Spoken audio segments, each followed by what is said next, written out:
The Mesoamerican reef system starts from Quintana Roo in Mexico, the Yucatan Peninsula, and it comes all the way down past Belize, past the little nook of Guatemala, and onto the northern coast of Honduras. And then it goes down into some deeper trenches and then comes up in the Utila area, which is about 20 miles west of here. It's the second longest reef system in the world, and Roatan is very much part of it.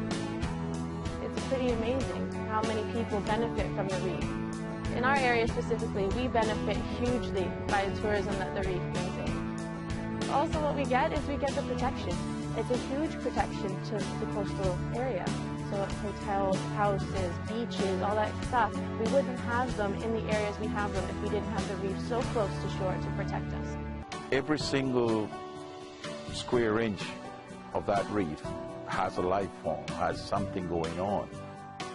Everything there is alive, not just little creatures like crabs and shrimp and lobster, but that piece of coral is a living organism that breeds and multiplies every year and lays eggs, and they go off and catch and start a life.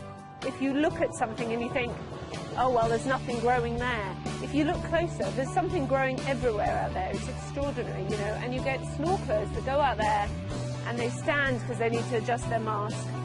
And when you shout at them and say, get off the coral, they say, oh, no, there's nothing here, it's just rocks. But it isn't. There's barnacles, there's algae, there's the whole... Everything out there is covered in life. It's amazing. I can talk for hours about coral. It's the most amazing organism that's in the ocean and in the Caribbean and on Roatan. And they work just like a plant. They go through photosynthesis, they create sugar, and they actually provide coral with 80% of its nutrients. And that's the color that you see in coral. So when you see just this colorful rock is not only an animal, but it's also a plant. So what happens when the coral is not happy, it can actually kick out the zooxanthella from its tissues. And that would look like a bleached coral. Bleached coral are not dead coral, they're just coral without that microalgae in its tissue. So just, I like to compare it to coral wearing clothes. Yeah? When the water is too hot, when the coral is uncomfortable, it will take its clothes off and it'll just be naked. It'll be white. So a coral that's bleached needs its stress to go away. So that's why global warming is a big issue. Ocean acidification is a big issue. And with those things comes the big storms. Everything is connected. As far as the Caribbean goes, we're probably one of the most underdeveloped islands. I think that's rather nice. What amazes me here is that you can drop in the water anywhere around Roatan. You don't even have to ask, is the reef here? It's all around and it's all beautiful. Diving here is easy. The dive sites are 2 to 5 minutes away. In your surface interval, you can come back to the beach, you can relax and find a hammock, read a book, and then go back on your next dive. I think we have over 90% of the corals in the Caribbean and over 90% of the coral reef fishes that you can see on any one dive. We have so much diversity in our dive sites. We can dive and start a dive in 3 feet of water and then gradually slope down to get to 15, 20, 40 feet. And you can start a dive in 60 feet of water and just stay at that depth on top of the reef the entire time. We're very lucky with the diversity of diving that we have here on Roatan. I mean, we've got a lot of fish. The clouds of blue tang that we get that are so wonderful, that all feed at the same time, so you see them coming across the reef and it seems like they communicate with each other and suddenly all dive down and feed and then set off again all as one group. I mean, they're amazing. We're not known for our big things, so you're not going to see big sharks or mantas, but you are going to see lots of little things, lots of nudibranchs, different types of coral. You'll see all the sponges, bluebell tunicates, things that you need to have an eye and you need to go slow to see. If you go quickly, you'll miss most of our beauty on the reef. We have people who come here diving and have dived all over the world and they still say that Roatan is one of the best reefs still in the world. The Roatan Marine Park was me and a group of friends, a dive shop owner, got together about 9 years ago, decided we had to do something.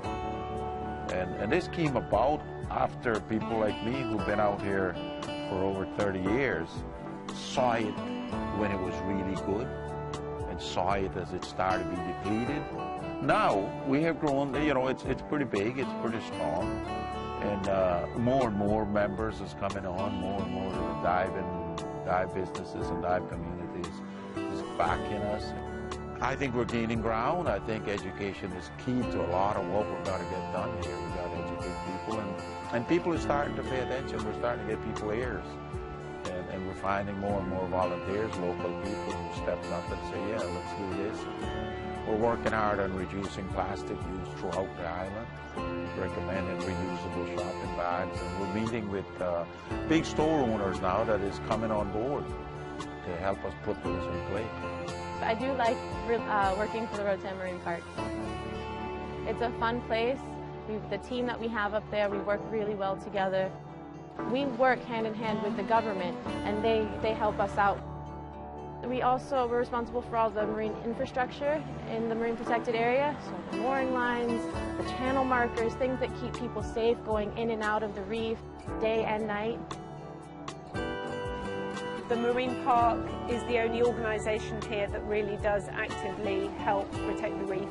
When the Marine Park first set up, we were funded by the dive shops, but that seemed to be a very limited way of getting funds. And so what we did was produce a bracelet, like in so many other places in the world, where you have to pay to enter into a marine park. So we produced the $10 weekly bracelets and the $3 daily bracelets. The bracelets are very important income for the marine park, and without them I think the marine park would probably have to close. So it would be lovely if every tourist that came here, even if they aren't divers, even if they're just snorkelers, could buy a $10 bracelet. It would really help out with protecting what we have here. The environmentally friendly way you can help is just be smart. Don't touch the reef when you go diving. Don't stand on the reef when you're going snorkeling. If you see anything that's really pretty, take a picture and don't take it home. I think the Marine Park are doing a great job. I think we've got some fish that you used to hardly ever see, some of the huge parrotfish that you see much more now. The turtles are amazing out there. I mean, there's never been this many turtles on this, since I've lived here, on this stretch of reef out here. I feel like there's a generation of people now that is coming up that 10 years from now is going to be doing things more sustainable. And I think 10 years from now we will be in a better place because more people will be realizing that we can all reduce our carbon footprint. I'm hoping that the whole planet will be in a better place.